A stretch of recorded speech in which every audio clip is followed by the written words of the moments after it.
কোনো রকম বাটাবাটির ঝামেলা ছাড়াই তৈরি করে নিলাম আজকের এই চচ্চড়ি। সো হ্যালো এভরিওয়ান, রূপালী রান্নাঘরে সবাইকে স্বাগত জানিয়ে শুরু করছি আজকের রেসিপি মাছের ডিম দিয়ে বেগুনের চচ্চড়ি। তো রেসিপিটি আমি কিভাবে তৈরি করলাম ভিডিওটি স্কিপ না করে দেখে নাও।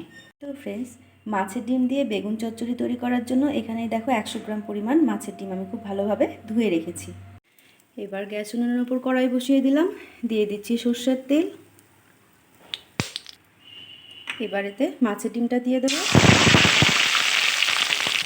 দিয়ে দিচ্ছি সামান্য পরিমাণ নুন আর হলুদ।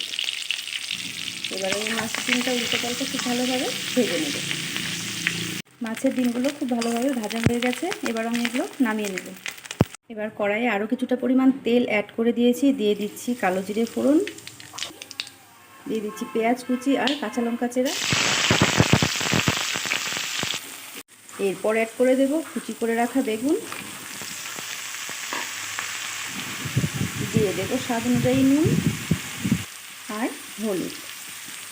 এবার সবগুলো উপকরণ খুব ভালোভাবে নেড়ে চেড়ে ভেজে নেব। বেগুনগুলো খুব ভালোভাবে ভাজা হয়ে গেছে, এবার আমি এতে অ্যাড করে দিচ্ছি আগে থেকে ভেজে রাখা মাছের ডিম,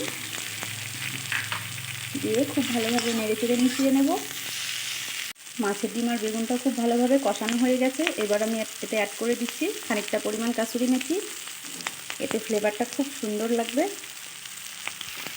দিয়ে একটু ভালোভাবে নেড়ে চেড়ে মিশিয়ে নেব।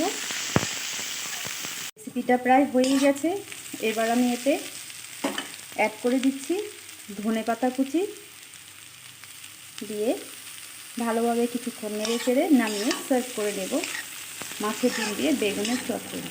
তো ফ্রেন্ডস, তোমরা কে কোথা থেকে আমার এই রেসিপি দেখছো অবশ্যই জানাবে, আর ভালো লাগলে একবার অন্তত পক্ষে বাড়িতে ট্রাই করে দেখো, আশা করি ভালো লাগবে।